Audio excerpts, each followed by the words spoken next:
एक बार की बात है। एक औरत को धरती से ऊपर बुलाने के लिए यमराज को भेजते हैं। जब वह धरती पर उस औरत के पास पहुंचते हैं तो यमराज देखते हैं कि उस मरी औरत के पास 2 बच्चियां रहती है। एक बच्ची अपनी माँ के साथ खेल रही थी और दूसरी बच्ची रोते रोते सो गई थी। यह सब देखकर यमराज को अच्छा नहीं लग रहा था और उस मृत शरीर को लिए बिना ही यमलोक वापस चले गए।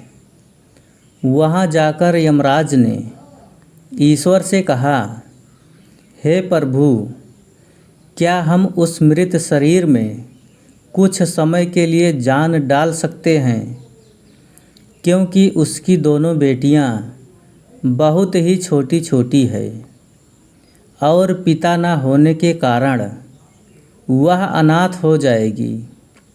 ईश्वर ने यमराज से बोला, तुमने उस मृत शरीर को नहीं लाकर अच्छा नहीं किया है। परमात्मा के काम में बाधा डाल रहे हो, इसके लिए तुम्हें सज़ा दिया जाएगा। यमराज ने कहा कि आप ही धरती पर चले जाओ और तब तक वापस नहीं आना जब तक तुम अपनी मूर्खता पर हंसी ना उड़ाओ। ईश्वर धरती पर चले जाते हैं। यमराज द्वारा सर्दी के कपड़े ना दिए जाने पर ईश्वर ठंड के कारण ठिठुर रहे थे। उसी समय वहाँ से एक व्यक्ति जा रहा था। उस आदमी को ईश्वर के ऐसी हालत में देखकर बहुत ज़्यादा दया आ जाती है।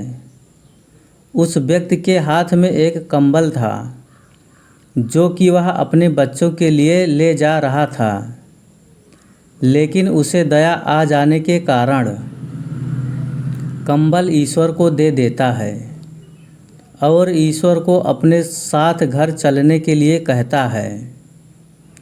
जब वह व्यक्ति घर पहुंचता है तब उसकी बीवी उससे पूछती है कि क्या तुम बच्चों के लिए कंबल नहीं लाए हो। तब वह व्यक्ति बताता है कि यह कंबल मैंने ईश्वर को दे दिया है। तब उस व्यक्ति की बीवी गुस्सा होकर बोली कि इस कंबल की सबसे ज़्यादा ज़रूरत हमारे बच्चों को है।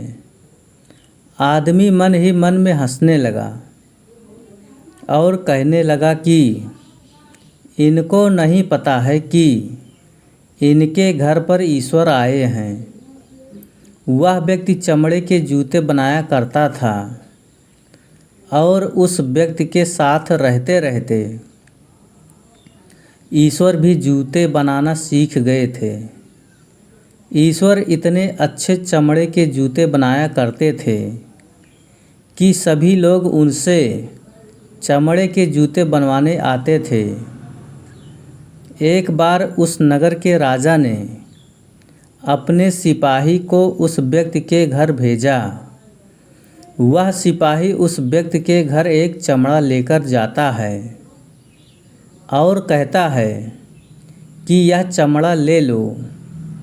यह चमड़ा आपको कहीं नहीं मिलेगा और तुम इस चमड़े से राजा के लिए सुंदर जूते बना दो। लेकिन ईश्वर ने उसके जूते बनाने के बजाय स्लीपर बना दिए थे। उस समय स्लीपर उस व्यक्ति के लिए बनाए जाते थे जिसकी मृत्यु हो जाती थी।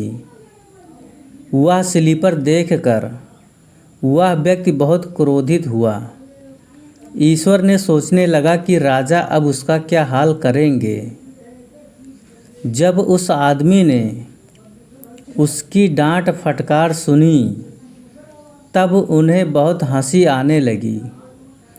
इतने में वह सिपाही आता है और कहता है कि तुम उस चमड़े की स्लीपर बना देना, क्योंकि राजा की मृत्यु हो गई है।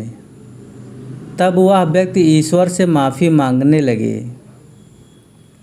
तब यमदूत बोले कि मैं तो अपने कर्मों द्वारा किए गए सज़ा को भुगत रहा हूँ। काफ़ी समय बाद उस व्यक्ति की दुकान पर एक औरत अपनी 2 बेटियों के साथ आई थी। वह लड़कियां अपनी शादी के लिए जूते बनवाने आई थी। उन लड़कियों को देखते ही यमराज को याद आता है कि यह वही लड़कियां हैं जो उस मृत महिला के पास रो रही थी। यमदूत उस महिला से पूछते हैं कि यह बच्चियां कौन है। तब वह बताती है कि यह लड़कियां अनाथ है। इनके पैदा होते ही 2 साल बाद इनकी माँ इनको छोड़कर चली गई थी। मेरे पास भी संतान नहीं थी, इसलिए मैंने इन्हें गोद ले लिया और मेरे पास बहुत संपत्ति है और आगे जाकर यही दोनों मेरी संपत्ति की मालकिन बनेंगी। तब ईश्वर को खुद पर हंसी आई और अपनी मूर्खता का एहसास हुआ। तब ईश्वर ने उस व्यक्ति को सारी बात बताते हुए कहते हैं कि आज मुझे पता चला कि जो होता है अच्छे के लिए होता है और जो हो रहा है वह भी अच्छा हो रहा है और जो आगे होगा वह भी अच्छे के लिए होगा। लेकिन अगर कोई किसी महिला के साथ या किसी इंसान के साथ गलत कर रहा है तो उसके साथ अन्याय कर रहा है, वह तो अच्छा नहीं है। Thanks for watching video. धन्यवाद।